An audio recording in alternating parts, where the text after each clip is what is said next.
ne abin so.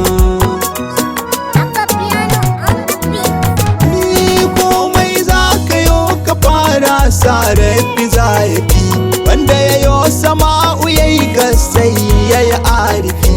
Allah kani banda komai kai muna safi, in yabo ga shugaban kowa wanda nake so. Sanyan zuciya ta warke daga duk tararrabi, bantan duka kullukan harshe na yi bi da bi. Baitoci na yo shirin yi gun wanda nake bi, almukutari mai garin Makka da Madina bin so. Kulawar da Rabbi zai ban sunan ta agaji, abawarsa ce take sa in nayi sai a ji. Bana ko da ɗara a cewa annabi za ya ci, kullum suturarsa kauni muke marmari da so. Rama ta ka ta game dukan kauni rabbana, tun kai sai ga wanda ke kaunar ɗaga Amina. Allah godiya gare ka muke ka da samana, kauna ga cikar biyayya shi ake kira da so.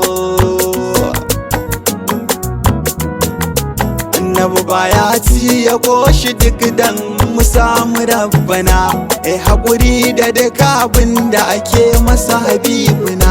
Ya tafi yayi ginin da shi ne in harkacin gina, ba kai babu faduwa domin haka ake so. Dukan annabin da ya zo shaidarsa za ya yi, shi ne katumin nabi rabbu masoyi. Ahmadiyya ɗayanta Allah matsayinsa ya yi tsayi, har abada ba a yi kamar sa ba, shi duka muke so. Ai haƙurin sama kaɗan ya ishi kauni mamaya, dan wani ɓangare idan ka ji sai ya karya zuciya. Baya yin fushi sai in an taba zalla kulliya, shi haƙurinsa ya fi haƙuri, haƙuri shi nake so. Annabi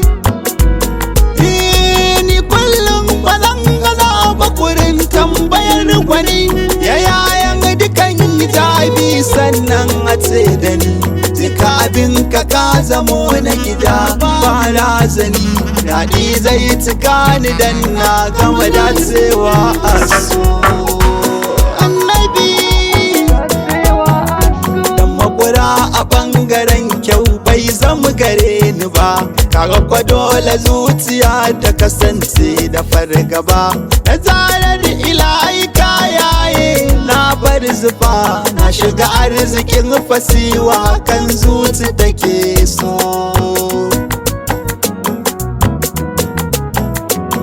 Allah sabida albarkar ɗana Aminatu, kai mana gafara silar abba kun Fadimatu. Iyayen mu zallasa su ciki sun yi matu, sun dora mu kan tafarkin annabi cike da su.